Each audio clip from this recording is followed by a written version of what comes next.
बहुत दूर ज़माने की निगाह से ओझल एक छोटी सी बादशाहत थी। चारों तरफ पहाड़, दरिया और घने जंगलात, और बीचों बीच वो रियासत जिसमें बरसों से एक अजीब व गरीब दस्तूर चलता आ रहा था। हर साल नया बादशाह मुंतखब किया जाता और पुराने बादशाह को एक सुनसान जंगली जजीरे पर तन्हा छोड़ दिया जाता, जहाँ से वापसी कभी मुमकिन नहीं होती। ये कानून एक रस्म बन चुकी थी। लोग उसे बदलने का सोचते तक ना थे। जैसे ही किसी बादशाह का साल मुकम्मल होता, उसे बड़े इज़्ज़त व एहतराम से शाही लिबास पहनाया जाता, हाथी पर सवार करके शहर का आखिरी दौरा करवाया जाता और फिर सिपाही उसे लेकर खामोशी से जजीरे की तरफ रवाना हो जाते। और अगले दिन सब कुछ वैसे ही चलता रहता, सिवाय एक नए बादशाह के जिसे पिछले अंजाम का इल्म होते हुए भी वही अहद लेना पड़ता। ऐसा ही एक दिन था जब पुराने बादशाह को जजीरे पर छोड़कर वापसी हो रही थी कि रास्ते में लोगों को एक नौजवान मिला। बिखरे बाल, फटी कमीज़, आँखों में हैरत और सांसों में ज़िंदगी की रमक बाकी। वो समंदर में एक तूफ़ान के बाद बच निकला था। रियाया ने उसे घेर लिया और कहा, हमें नया बादशाह चाहिए। किस्मत ने तुम्हें हमारे सामने कर दिया है, क्या तुम तैयार हो? नौजवान ने हैरत से सब कुछ सुना। पहले इनकार किया, फिर हालात देखे और आखिरकार हामी भर ली। अगर 1 साल की हुक्मरानी है तो मैं कबूल करता हूँ, लेकिन एक शर्त पर, मुझे पूरा सच पहले दिन ही बताया जाए। शाही मुशीर ने उसे सब कुछ बताया।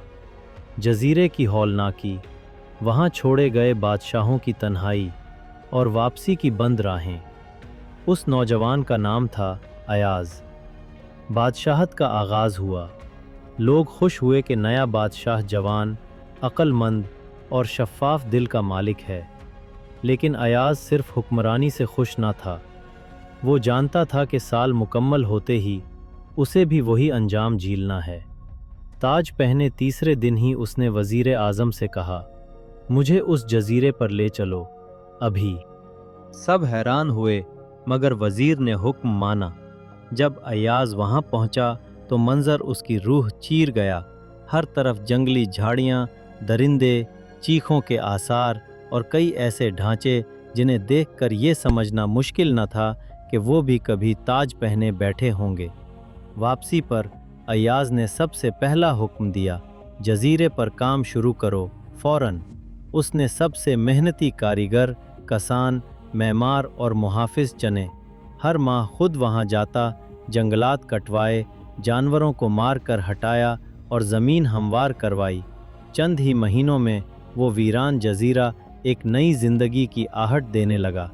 फिर उसने कहा, यहाँ फूल उगाओ, यहाँ बाग बनाओ, परिंदे लाओ, पानी के चश्मे खोदो। और फिर महल तामीर हुआ, सफ़ेद संगे मरमर से, ऐसा कि सूरज की रोशनी उस पर पड़े तो आसपास रोशनी बिखर जाए। नया महीना आया, बंदरगाह तामीर हुई। 8वां महीना आया, उसने छोटा सा स्कूल और मस्जिद बनवाई। 9वें महीने में उसने कहा, ये जजीरा अब मेरे बाद वालों का अंजाम नहीं, आगाज़ बनेगा। 10वां महीना गुज़रा तो वो वज़ीर के पास आया और कहा, अब मुझे यहाँ से जाना है। इससे पहले कि दुनिया मुझे रुखसत करे, मैं ख़ुद को उस जगह ले जाना चाहता हूँ जिसे मैंने अपने लिए संवारा है। वज़ीर हंसा और बोला, अभी तो तुम्हारे 2 महीने बाकी हैं, बादशाह सलामत। अयाज मुस्कुराया, अक्लमंद वही होता है जो वक्त का इंतज़ार नहीं करता, वो उसे इस्तेमाल करता है। आखिरकार साल मुकम्मल हुआ। रिवायत के मुताबिक अयाज को शाही लिबास पहनाया गया, हाथी पर बिठाया गया, शहर का दौरा करवाया गया। मगर आज अजीब बात थी, पूरा शहर खामोश था और बादशाह वो मुस्कुरा रहा था। किसी ने पूछा, जब सब बादशाह रोते थे, तुम क्यों मुस्कुरा रहे हो? अयाज ने गहरी सांस ली और कहा, जब हम पैदा होते हैं तो हम रोते हैं और दुनिया हंसती है। ज़िंदगी ऐसी गुजारनी चाहिए कि जब हम रुखसत हों तो हम हंसें और दुनिया रोए। मैंने अपनी बादशाही के दिन किसी जश्न, किसी गुरूर या किसी खेल में ज़ाया नहीं किए। मैंने वही किया जो कोई और ना कर सका। मैंने अपने बाद के वक्त की तैयारी की।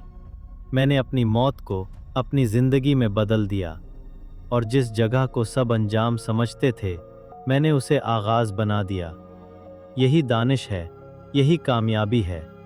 लोग खामोश हो गए। सिर्फ दिल के अंदर एक हल्की सी रोशनी जल उठी कि शायद वक्त अब भी बाकी है, और हम भी अपनी ज़िंदगी का अगला जज़ीरा बेहतर बना सकते हैं।